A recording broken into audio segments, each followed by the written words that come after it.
What Tessa Whitfield didn't know, what she couldn't have known, standing in the freezing rain with her horse and her map dissolving in her hands, was that the castle on the ridge above her was not abandoned.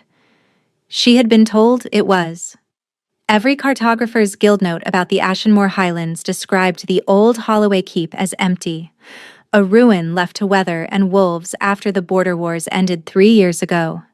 No garrison, no staff, no lord in residence, just stone walls and silence and a good landmark for triangulating the northern survey lines.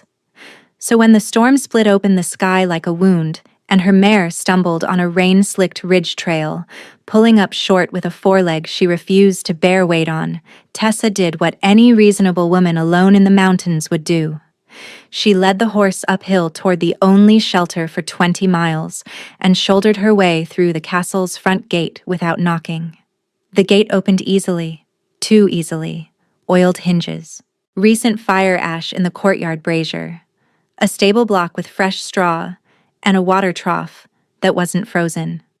Tessa stopped in the courtyard, rain hammering her leather riding jacket, her strawberry blonde braid plastered heavy and dripping against her neck, and thought, someone lives here. The main doors opened before she could turn around. He filled the doorway the way a mountain fills a horizon, not with effort, but with the simple fact of existing in a space that seemed built to hold him. Tall, broad through the shoulders, barefoot on cold stone, which struck her as either supremely confident or slightly unhinged. His hair was sandy brown, left to fall naturally past his ears and across his brow, the kind of length that suggested a man who forgot about barbers rather than one who avoided them. He wore a dark burgundy wool tunic, long-sleeved and loose, unlaced at the throat, and he was holding a book in one hand like she had interrupted something far more interesting than a stranger breaking into his home. But it was his eyes that stopped her. Dark olive green, the color of deep forest at dusk, and looking at her with an expression that wasn't anger or surprise, or even curiosity. It was recognition. Something crackled beneath Tessa's skin. Not a spark, not a shock. A slow, building hum, like the air before a lightning strike when the charge has gathered but hasn't yet found its target. She pressed her hand against her chest, confused. The hum intensified. "Your horse is lame," he said. His voice was low, unhurried, like a man who had all the time in the world and was content with the arrangement. Tessa blinked rain out of her eyes. "I know. I was there." The corner of his mouth twitched. "There's a stable through the arch. Warm stall, dry grain. I'll look at the leg. I can manage my own horse." "I don't doubt that." He stepped aside and held the door wider. "But the storm is going to last, and that leg won't carry you down the mountain for at least a week." A week? Tessa looked at the sky. The clouds were stacked in thick, rolling layers of charcoal and iron, the kind of deep weather formation that settled over highlands and simply refused to move. She had been mapping these mountains long enough to know what that sky meant. This wasn't a passing squall. This was a siege. "Who are you?" she asked, because it seemed important to establish that before she walked into a stranger's castle. He studied her for a moment. Rain ran down the door frame and pooled around his bare feet, and he didn't seem to notice or care. "Tiernan," he said. Just the name. No title. No family. Just a man in a doorway, holding a book, offering shelter. "Tessa," she said. "Whitfield. I'm a cartographer with the Western Guild." I know what a cartographer does. Most people don't. Most people don't live alone in a mountain castle with a library full of survey records. He tilted his head. "Come inside, Tessa Whitfield. You're soaking through your maps." She was. She could feel the parchment in her satchel going soft, the ink running. Hours of careful mountain surveys blurring into nothing.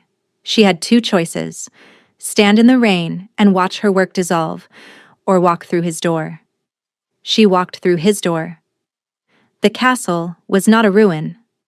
That was the first thing Tessa noticed, as Tiernan led her through the main hall. The stone floors were swept. The walls had been replastered in places.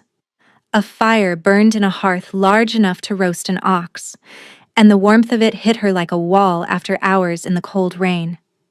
But the place was also clearly inhabited by a single person. The hall was furnished, but only in the areas immediately surrounding the fireplace. One chair, one table, one iron candelabra with half-melted candles. The rest of the vast room stretched away into shadow, unused. A castle built for hundreds, occupied by one. The library is through there. Tiernan gestured with the book he hadn't put down. The kitchen is down the corridor to the left. There are rooms upstairs. Take whichever one doesn't have a leak. The east wing has a collapsed section I haven't gotten around to repairing, so avoid that. You live here alone? I do. In a castle. It was available? She wanted to press, but something in his tone suggested the answer came with a cost she hadn't earned the right to ask for yet. So she nodded, dripped across his floor, and went to find a room. She chose one on the second floor, small by castle standards but dry, with a bed that had been made up with thick quilts and a window that overlooked the valley. The storm obscured most of the view, but she could see the ridge trail she had climbed, already running with brown water. She would not be leaving that way anytime soon. The humming in her chest had not faded. If anything, it was louder now that she was inside his walls. It pulsed faintly when she thought of him, the way a compass needle trembled when it found north. She pressed both palms flat against the stone window ledge and breathed until it settled. She had been mapping the Ashenmoor Range for 3 months. Before that, the coastal lowlands of the southern province. Before that, the marshes near the capital. She had been moving continuously for 5 years since she joined the guild at 19, and in all that time she had never stayed anywhere longer than a season. Maps were her excuse. There was always another ridge to survey, another river to trace, another blank space on the parchment that needed filling. The blank spaces on the parchment were easier than the ones inside her. When she came downstairs, Tiernan was in the kitchen, sliding bread from a clay oven with his bare hands like the heat didn't register. He had set out 2 bowls of stew, 2 cups, a clay pitcher of something that smelled like spiced mead. 2 settings, like he had been expecting company. "You bake your own bread?" she said from the doorway. "There's no one else to do it." "That's not an answer. That's a circumstance." He looked up, and his eyes caught the firelight in a way that turned the olive green to something warmer, something almost gold at the edges. "Yes," he said. "I bake my own bread. Sit down, Tessa." She sat. The bread was exceptional. She didn't tell him that. The humming in her chest told him anyway, somehow, and from the way his hand stilled on his cup, she knew he felt it too. By the 3rd day, Tessa had mapped every accessible room in the castle. Not because she needed to, because mapping was what she did when she was nervous, and Tiernan Holloway made her nervous in ways she didn't have cartographic notation for. He was quiet, not withdrawn, quiet in the way that deep water was quiet. He moved through his own castle with a fluid ease that suggested a man completely at home in his body, barefoot on cold stone, stirring pots without measuring, building fires that caught on the first strike. He read constantly, pulling books from the library shelves with the casual familiarity of someone who had been through the entire collection at least once and was circling back to favorites. But it was what he didn't do that unsettled her. He didn't ask why she traveled alone. He didn't comment on the ink stains on her hands or the way she spread her maps across every flat surface without asking permission. He didn't try to fill silences with conversation. He simply existed alongside her, a steady presence in the periphery of her awareness that she couldn't stop tracking no matter how hard she tried. The current between them had grown. That was the only word for it. Current. Like a river building beneath the surface. On the first day, it had been a hum. By the 3rd day, it was a pull, a low electrical charge that made the fine hairs on her arms stand up when he passed close, and made her breath catch when his hand brushed hers, reaching for the same book. They were in the library when it happened. Tessa had found the survey records he had mentioned, decades of Highland topographical data, meticulously catalogued, that would fill gaps in the Guild's maps that had frustrated cartographers for years. She was cross-referencing them against her own field notes, bent over a table with parchment spreading in every direction, when Tiernan set a cup of tea beside her elbow without being asked. "You've been at this for 6 hours," he said. "Has it been 6 hours? You miss lunch." "I don't miss meals." "You miss this one." He leaned against the table beside her, arms crossed, and the proximity sent the current surging through her so intensely she had to grip the edge of the table. His jaw tightened. He felt it too. "Eat something. The maps will still be here tomorrow." "That's the problem," she said before she could stop herself. He was quiet for a long moment. "What do you mean?" She should not have said it. But 3 days of forced proximity and a charge building between them like a storm that refused to break had worn away the careful walls she'd spent 5 years constructing. And the truth came out before she could catch it. "I don't stay places, Tiernan. I pass through. I chart the landscape, and I move on. That's how it works. That's how I work." She gestured at the maps, the records, the library with its tall windows rattling in the wind. "But these records, this castle, these—" She cut herself off. "You." She had almost said you. "I'm going to have to leave when the storm breaks, and I don't want to fill in spaces I'm going to have to walk away from." He didn't respond immediately. He studied her face with those dark olive-green eyes, and the current between them hummed so loudly she could feel it in the soles of her feet. "My brother built this library," he said. The words came out carefully, like each one had a weight he was choosing to carry. He was the one who collected the survey records.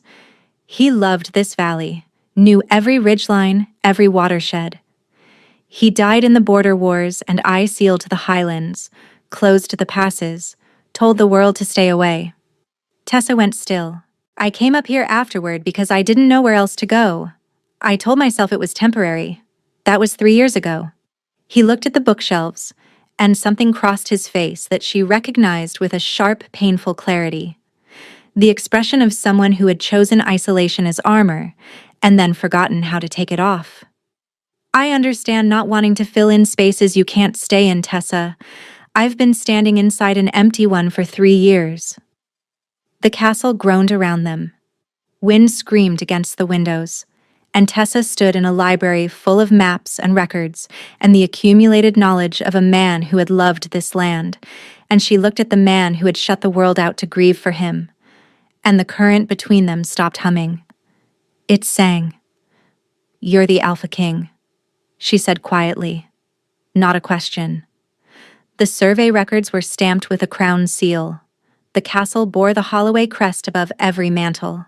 She had known since the first morning. She just hadn't said it. Does that change anything? She thought about it, about titles and power and the distance they created, about the fact that he had introduced himself as just Tiernan, barefoot and holding a book, and had spent 3 days baking bread and making tea and reading beside her in silence like she was the only company he had wanted in years. "No," she said. "It doesn't." She kissed him on the 5th day. They were in the Tower Observatory, the highest point of the castle, a round room with glass windows on every side that turned the storm into something you could watch, like a living painting. Rain lashed the glass in sheets. Lightning turned the mountains white for half a second at a time. The wind sounded like something alive, howling through the gaps in the stone and rattling the iron frames. Tiernan had brought her up to see the view. He had draped a heavy knit slate cloak over his tunic against the cold of the unheated tower, and in the blue-white flash of lightning he looked like something carved from the mountain itself, solid, ancient, inevitable.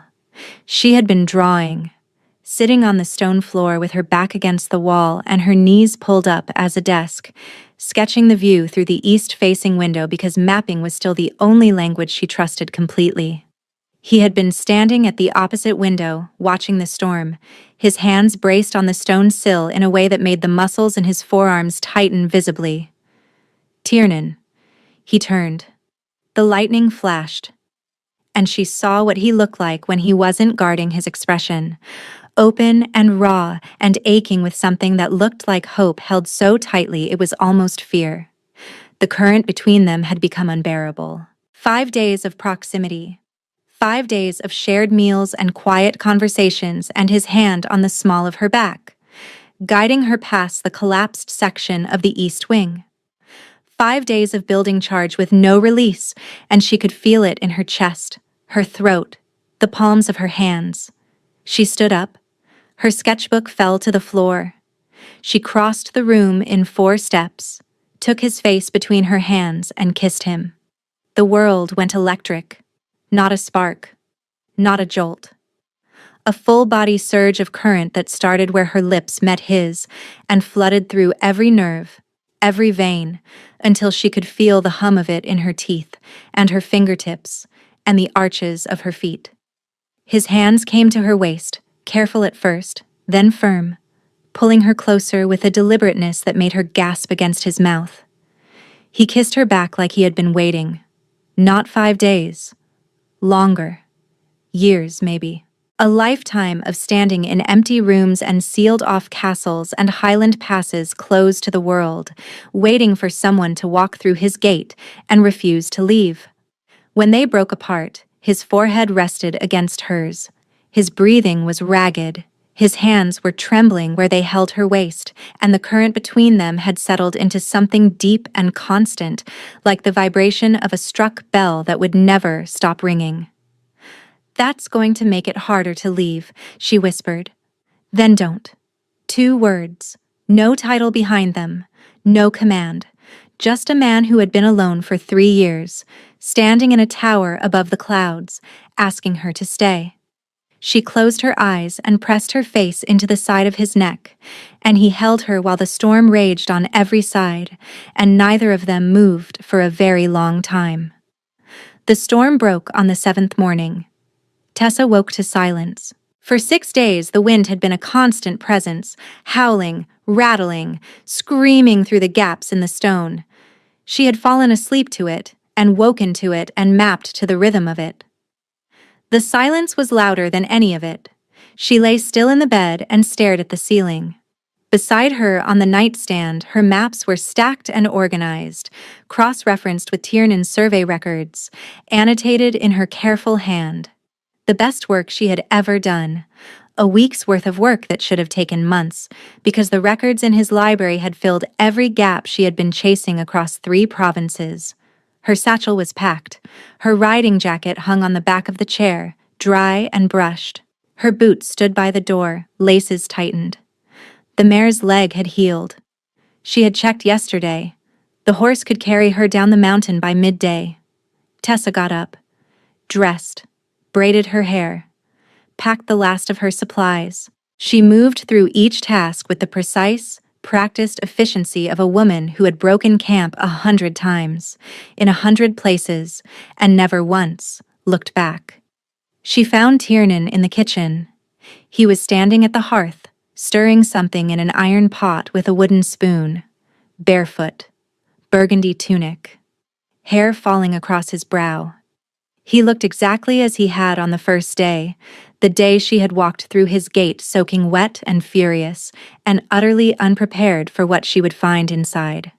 He looked up when she entered. His eyes moved from her face to the packed satchel on her shoulder to the riding jacket buttoned to her throat, and something shifted behind the dark olive green. Not surprise.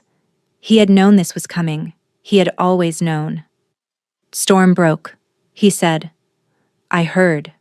He nodded, set down the spoon, wiped his hands on a cloth that hung from the hearth hook.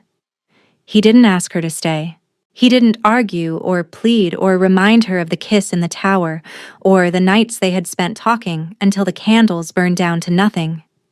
He just stood there, looking at her with an expression of such careful, controlled devastation that it made her chest crack open.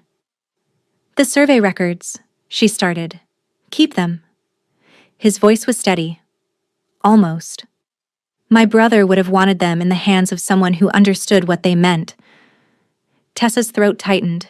The current between them was humming so loudly now that she could feel it in her bones, a deep, insistent pull that said, "Stay, stay, stay," with every beat of her heart. She pressed her hand against her sternum hard, as if she could quiet it. "I mapped your castle," she said. Her voice came out rougher than she intended. "Every room, every corridor, the library, the kitchen, the tower with the glass windows.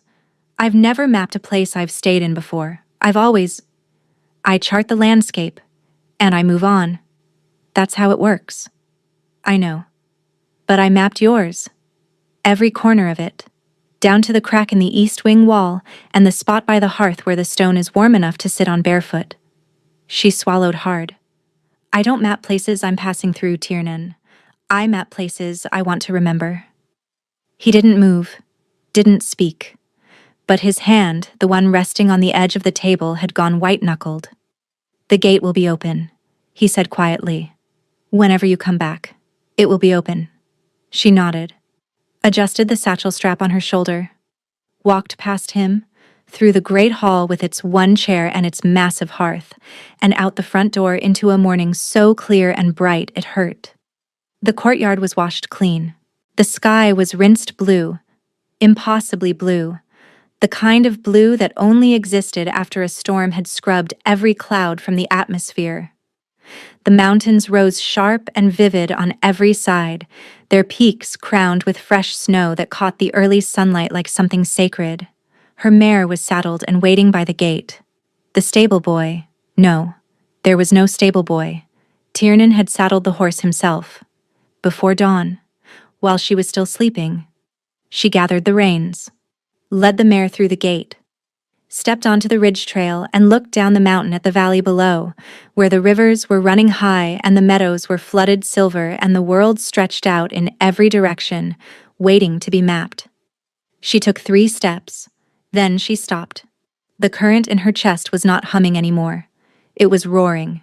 A wild, furious electric surge that started in the center of her ribcage and radiated outward until her hands were shaking and her vision blurred and every cell in her body was screaming the same word. Home, not a place, not a coordinate on a map, not a set of walls or a roof or a fire in a hearth. A person. A man standing barefoot in a kitchen, baking bread alone in a castle he had sealed off from the world because grief had made the world too loud. Tessa turned around. She walked back through the gate, across the courtyard, and through the front door. Tiernan was exactly where she had left him, standing by the hearth with his hands braced on the table and his head bowed. He looked up when the door opened, and the expression on his face, the raw, unguarded shock of a man who had let himself hope and been answered, broke her completely. "The storm stopped," she said. Her voice was shaking. "I noticed. And I'm still here." He straightened slowly. "I see that." She dropped the satchel, crossed the room, took his face in her hands the way she had in the tower, and this time when she kissed him the current didn't surge. It settled. Deep and warm and steady, like the hum of the earth beneath a mountain, like something that had always been there and had only been waiting to be found. "I have never stayed anywhere," she whispered against his mouth. "Not once in 5 years." "I know." His hands came up to frame her face, thumbs tracing her cheekbones, those dark olive-green eyes so close she could see the gold flecks at their centers. "And I have never asked anyone to."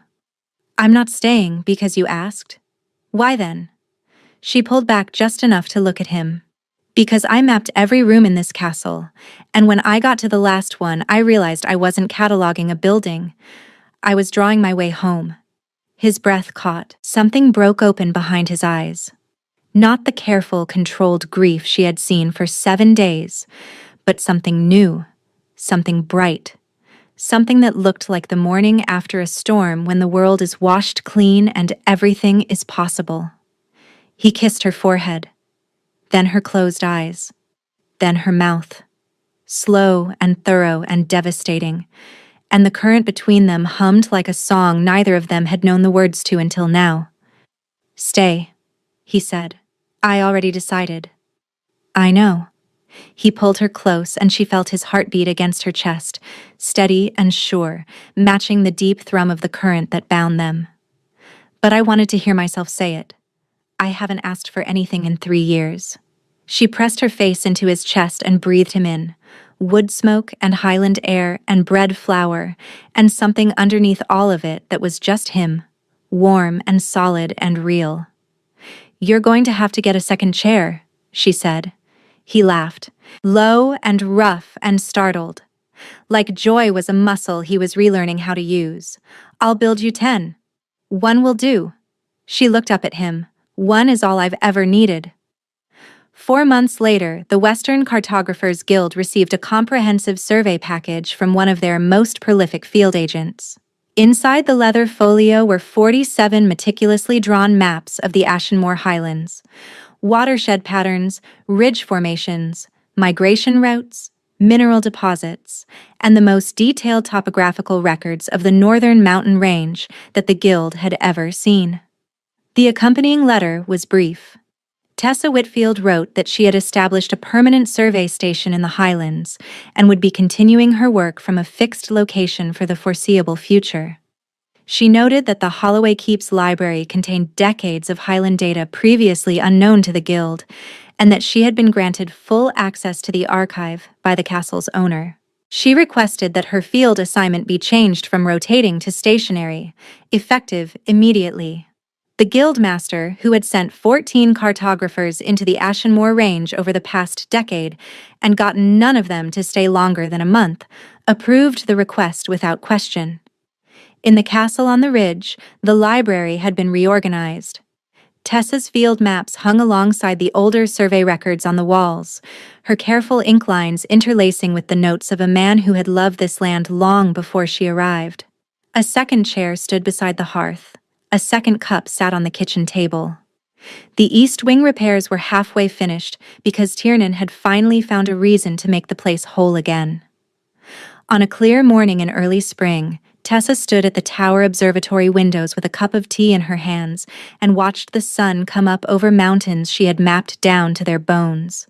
The sky was the violent pink gold of Highland dawn, and the snow on the peaks caught the light and threw it back, and far below in the valley she could see the rivers running thin and silver where they would swell again with summer rain.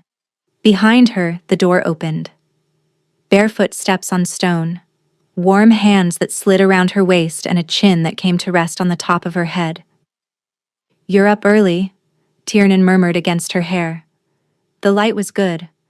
"I wanted to sketch the eastern ridge before the shadows shifted." "You could sketch it tomorrow." "I could." She leaned back against his chest. The current between them hummed.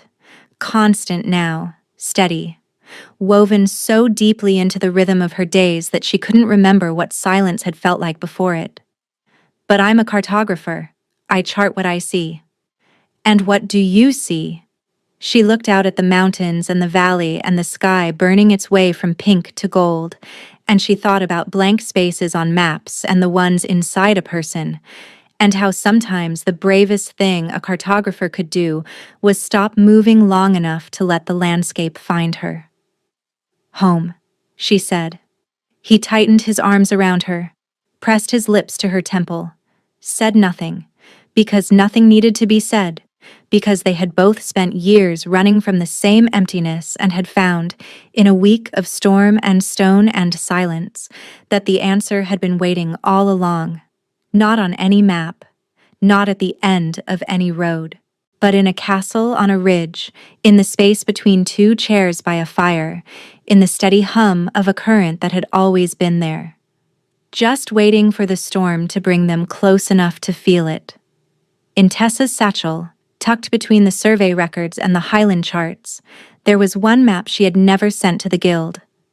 It was small, hand-drawn, no topographical notations, no watershed markers, no Guild stamps. just a simple sketch of a castle on a ridge with a kitchen and a library and a tower with glass windows, drawn in her most careful ink. At the bottom, in handwriting she had never used on any professional document, she had written a single word: home.